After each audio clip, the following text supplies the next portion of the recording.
said the cameras are ready and okay. Hi everyone, welcome. Thank you for coming. We have a few general announcements before we begin. Please put your cell phones on silent during the presentation. Also, at the end of the presentation, we'll be taking questions. So throughout the presentation, if you think of any questions, you have a few options. You can text IST Startup in your question to 36707. You can also tweet your question using our hashtag IST Startup. Or whenever she's taking questions, you could just raise your hand and ask. At any time during the presentation, you may be photographed or filmed as a participant. If you are uncomfortable with this, we ask that you please move to the back of the room and then see me after the presentation. So now I will introduce Pamela. Pamela Sorensen is the founder of Pamela's Punch, LLC, a leading source of information for the who, what, when, and where of Washington, D.C.'s elite social, professional, and philanthropic scene. After graduating from Penn State in 1994, she began her career in sales and business development, working with a variety of industries. In 2006, she left the business world to launch the Pamela's Punch website. Since its founding, the Punch brand has grown to include a variety of online, social, and live media assets and a team of correspondents that has expanded into the West Coast market with Pacific Punch. So now, I'd like to welcome Pamela Sorensen.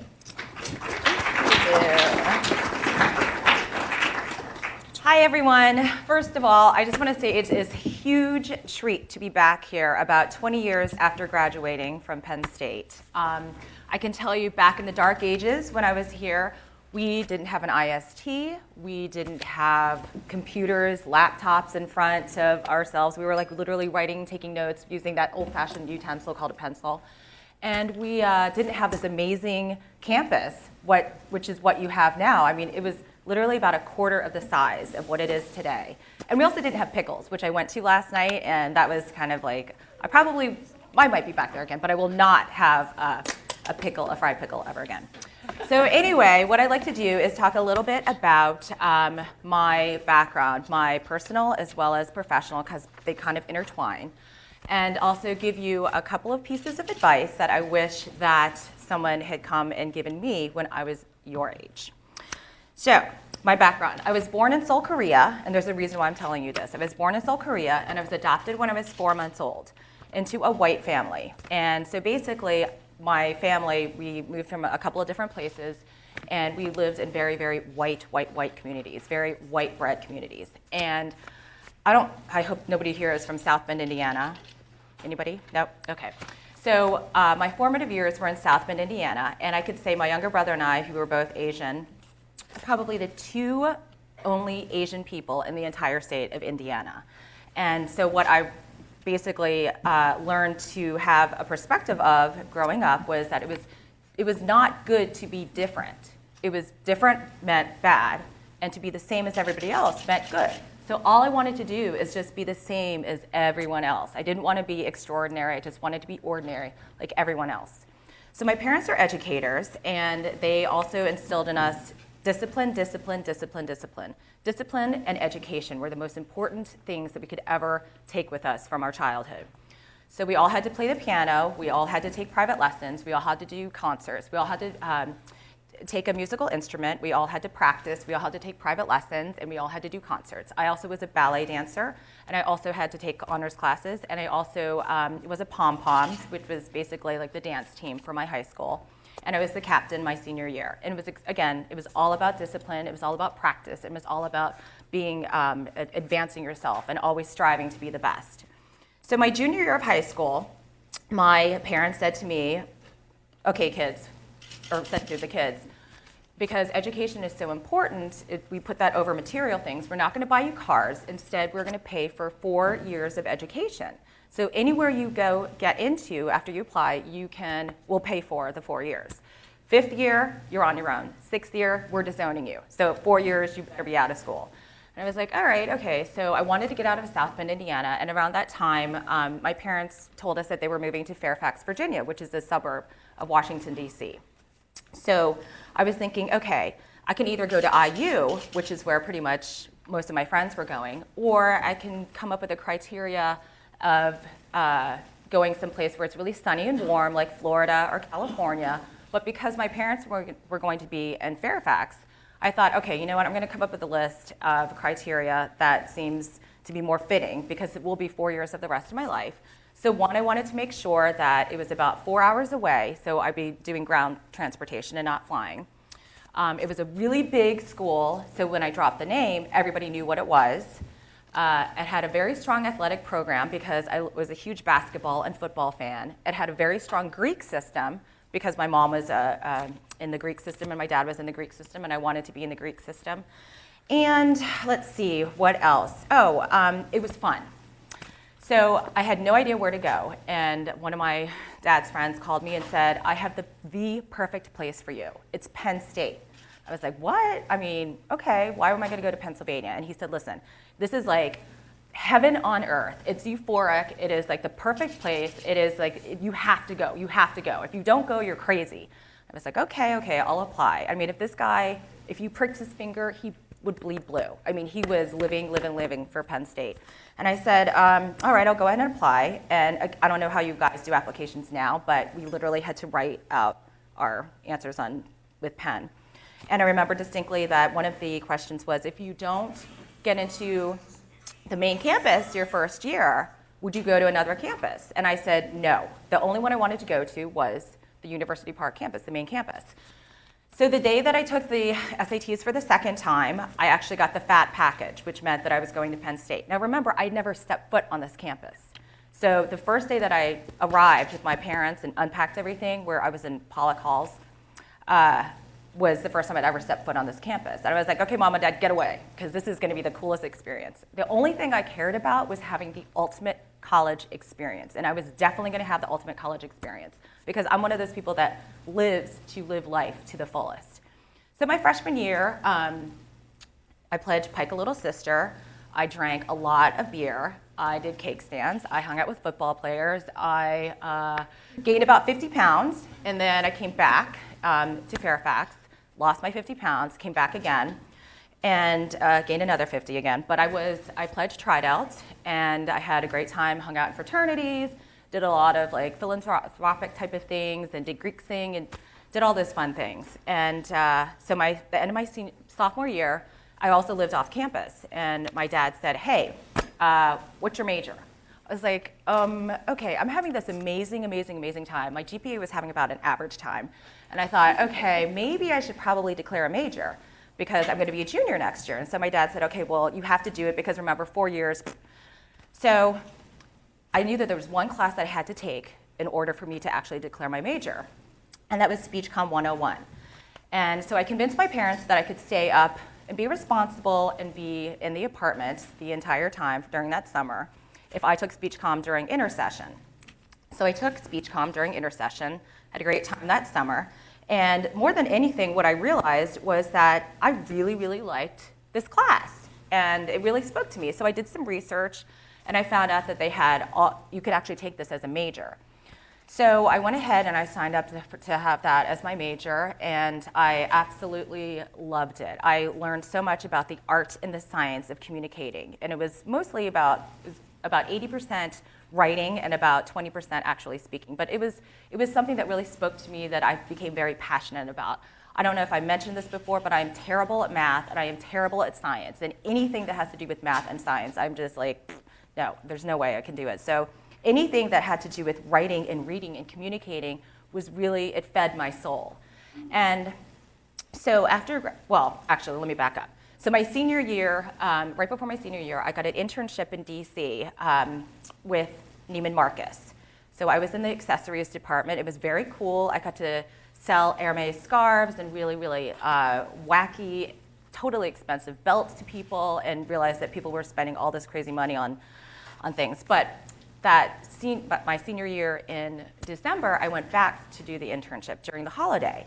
And while I was there, a gentleman came up to me and he said, what do you do, I understand you're in school or whatever. And I said, yes, I'm going to be graduating in May. And he said, what are you going to do? And I said, I don't really know, probably get a job. And he said, well, listen, let me give you my business card and call me when you graduate because I will probably, I could probably hire you. And I said, okay, great. What do you do? And he said, well, I think you would be great in sales. And I said, for what does your company do? And he said, I sell hardware, software, and services, computer hardware, software, and services to the federal government. I have an 8A firm, which is a minority-owned firm, and I'd love to have you sell with me and do trade shows. And I was like, that sounds like the most boring thing on the face of the planet. Here I am surrounded by gorgeous, beautiful things in retail. I don't want to talk to the government. I don't know anything about a computer. Like, we didn't even have computers. I'm telling you, we had no computers. So I said, okay, sure, I'll give you a call. Took the card, went home, tossed it in my drawer, and I didn't even think about it again. So fast forward to graduation, my parents said, okay, congratulations, where's your resume? And I said, I can create one. Meanwhile, all my other friends had jobs. I'm like, okay, I'll go ahead and I'll create one. And I was putting it off after all to the summer after senior year, and I was going to have some fun. And finally, I opened up my drawer and I said, you know what, I might as well call this guy. I mean, it just happened to be in my drawer and I hadn't even thought about it. So I called the gentleman and he said, listen, I've got this job for you. I'd love to have you come with me and go to this trade show. So I went to the trade show where I knew nothing about computers, nothing about software, nothing about anything to do with like printers or the government. But I knew how to start a conversation because that was what I was doing in retail. So I started conversations with people and brought them over, and pretty soon the expert, the gentleman that I was working for, could kind of draw them in and talk to them about the products that they would probably end up buying. And I met somebody else, and he said to me, you know what, you got to stop doing this. Your mind you're too smart for this. Why don't you actually go and get a job where you're working for a company and you're in inside sales. You're working directly with the client. So I was like, okay. So I put together a resume, and I sent it to a company called International Computer Networks. Here I got an inside sales job where I was actually working directly with the client, and I was picking up the phone and making phone calls to the Pentagon and selling hardware, selling software, selling integrated services. Again, at the time, I didn't know anything about computers, but what I did know is that I could learn a lot, and I knew that I could learn very quickly and that I was like a sponge, and I was also very motivated. So at this company, what I learned was how to work directly for somebody, work directly for a manager, how to work on a team, because we had a team environment, I learned what a quota was, I learned about different departments of a company, and I learned about, when you work in a company, it's kind of challenging. You have very different personalities, and I found that it's, if you're working just by yourself in a retail environment, it's very different than working in a corporation, so I learned to balance that. What I also learned is that I loved working for a company where the founder was actually locally based right there. Like, I could just walk into his office, and I thought that was really cool to have access to management and access to the founder because I knew it was going to be a learning experience. The next job that I had was I got actually hired by one of my vendors who did disk storage systems. And so it was a manufacturer, and that was kind of like a reseller's dream to go work for a manufacturer because it was a smaller product line, and definitely you were going to be getting more money. So I went to do that. I worked in a federal sales office based in Rockville, Maryland. But this time, it was a national company. So the headquarters was based in Los Angeles. And what I was learning here is that how to work in a company that was national, had a bigger budget. We could do national sales teams meetings like in Las Vegas and New Orleans, and how to deal with a company that I didn't have that direct access to the founder and to the president and to management, which I didn't really care for. And also I was getting really bored selling pieces of equipment to the federal government. It wasn't feeding my soul, it wasn't speaking to me, and I didn't want to do it anymore. So I did the exact opposite, went to a headhunter and started working for a company called Don Richard Associates, which is a staffing firm based in Washington, D.C., which helps to fulfill staffing needs for finance and accounting departments. Again, locally based company this time, and what I was doing, I was selling to locally based companies as well. So I was actually selling into the corporate world, and I was dealing directly with the territory where I would actually go and meet with folks and have conversations with them and learn about what they needed, what their departments happened to need. And that was, I really enjoyed that. The difference is that this was a predominantly female-run industry. Where I'd come from was mostly a male-run industry. Let me tell you something about that. Very, very female-heavy companies have a tendency to have a much more different personality than much more, male-dominated companies. And the challenge was there is that it was almost like sisters, like cats and dogs, like fighting all the time. And I actually got fired because for insubordination. And I can actually say that now because I was embarrassed about that for the longest time, but it was the hugest learning lesson. The woman I was working for was an idiot, and I was basically, I kind of mouthed off to her because I was in my 20s and I knew everything, right? So I got fired, and I picked up the phone and I called one of my clients and I said, listen, I'm no longer with this company, and I know you told me before that this is the boom of telecommunications, this is the boom of the internet, it's all happening in Northern Virginia, and I need to go work for you because this is going to be the coolest thing that's happening. And he said, you're right. We have about like 100 people now. We're going to go public. This is going to be the coolest thing. AOL doesn't have anything on us. I said, okay. So I went, interviewed, fell in love with the company. It was called Net 2000 Communications. They were based in Tysons Corner, Virginia, very close to where AOL used to be based. And then what I loved about it is that even though it was a telecommunications company, back then it was called a competitive local exchange carrier because we did local voice, we did internet access, we did long distance, we put together data systems for companies, is that the entrepreneurial aura, the culture that it bred and bled was so palpable. It was so you could just feel it. And anybody who's going to go work for this company had to be a part of that. They were drinking the Kool-Aid and they were a part of it. We knew what the plan was going to be because the founders, the four founders, and all of the management talked to us about it. They were like, you are in this with us. You're in this boat with us together.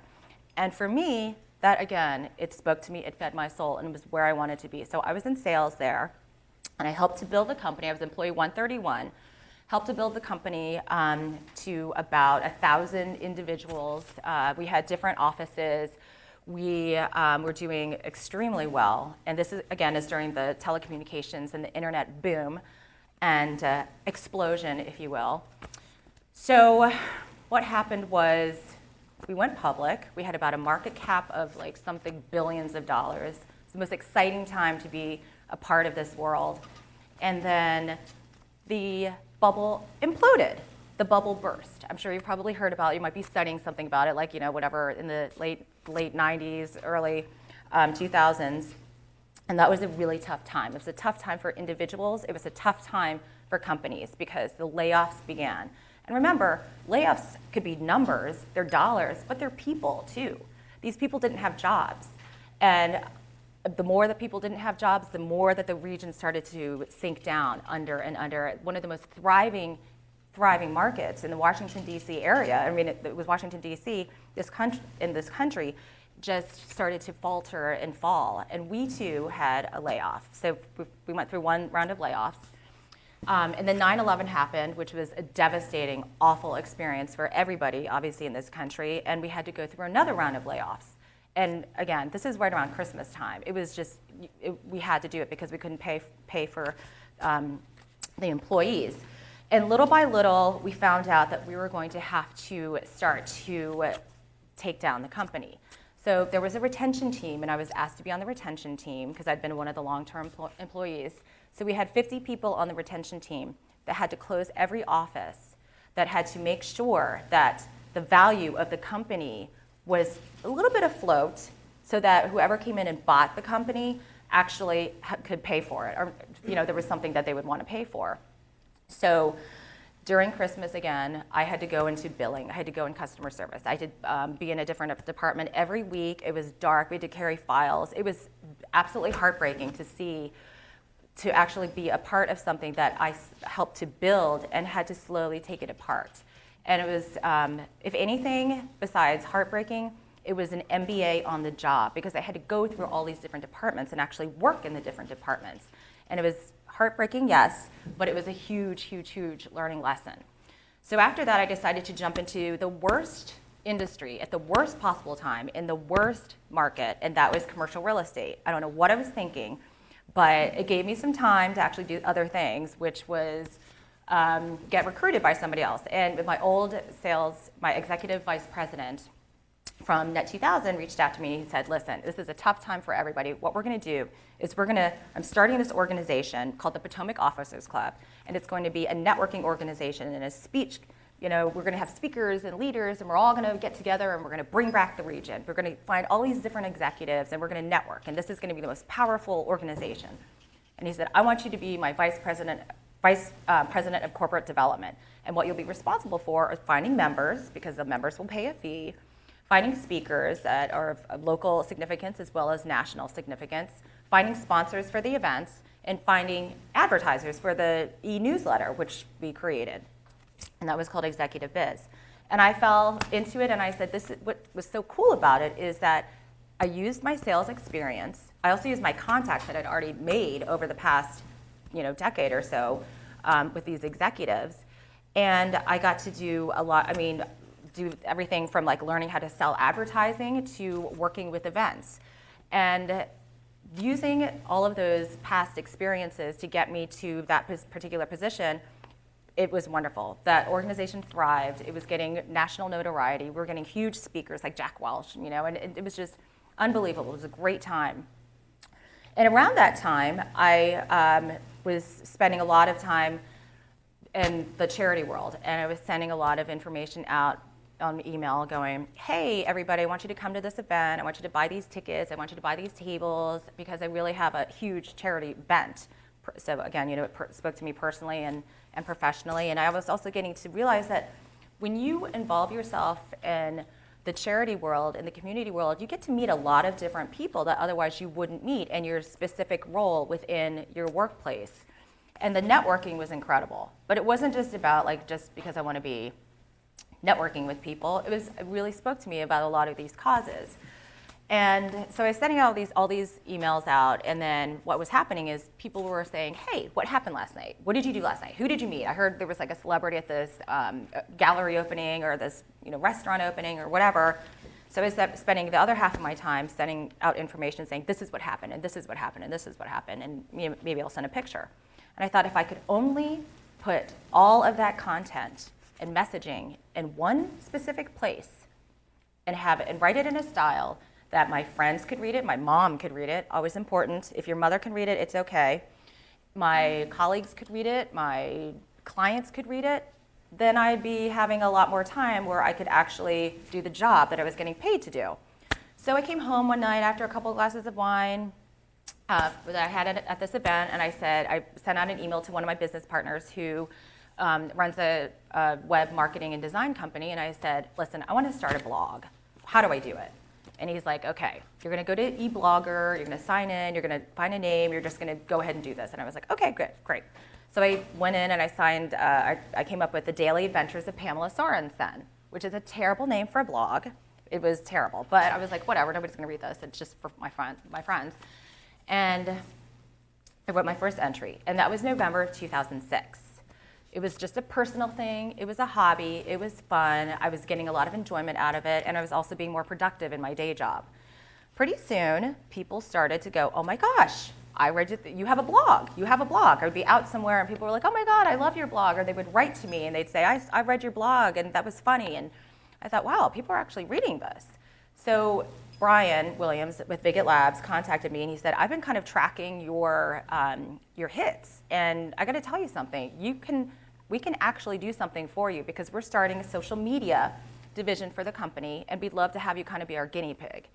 And if you keep writing and you keep this up, you can actually get advertisers, and you can make money from this. And I was like, what? Okay, all right, whatever. That makes sense. I could always use the extra cash. So the spring of 2007, I switched it all over. And Pamela's punch came from the fact that in branding, alliteration is very memorable. And a friend of mine, Ted Leonsis, who is also a mentor, he is is now running Groupon, but he was a bigwig at AOL, and he also owns the Washington Capitals and the Wizards. He had a blog a long time ago, and it was called, he still does, and it was called Ted's Take. And I thought, wow, that kind of like rings. So what could Pamela's something be? And we figured out with another mentor that I had that punch was very significant because it was social. You know, the punch bowl, everybody gathers around the punch bowl, and you think about parties. And punch, because it's made up of, the drink is comprised of a lot of different ingredients, so it ends up tasting good. And then also punch meant that the style that we would do it would not be snarky, it wouldn't be fluffy, it would be candid. We just would have a punch to it. So we came up with Pamela's Punch.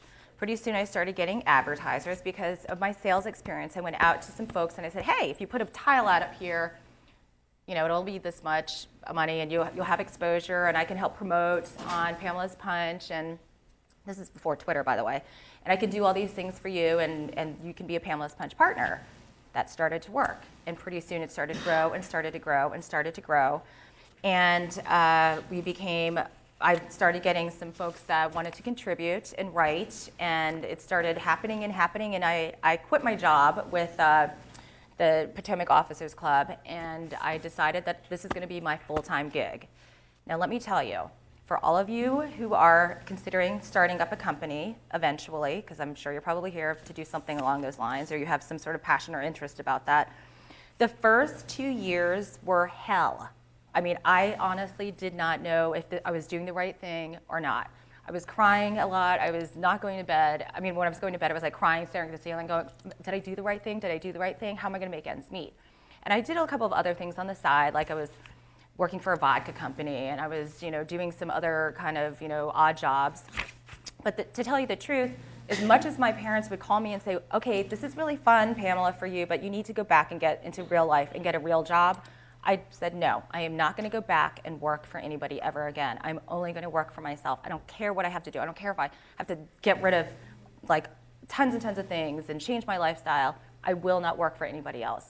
When I knew that it was the right decision was December, 2 years after I'd started it, December of 2008, when the producers of Fox News channel came to me and they said, we look at your website and you as a resource. Inauguration 2009 is coming up, and we want you to come on Fox News channel and speak 3 times, twice on a couple of Sundays, and on Inauguration night as a resource for us in Washington, D.C. And it was like, that is how I knew. And it was almost like the light went off, and I said, this was the right decision. I will never go back, and I'm going to work even harder and harder and harder and harder and harder. And then from, just to fast forward now, we launched Pacific Punch last year. We have a managing editor out there, a great team in Washington, D.C. We're having fun. We're all over the internet. We're all over social media, because social media is how everything is being done now.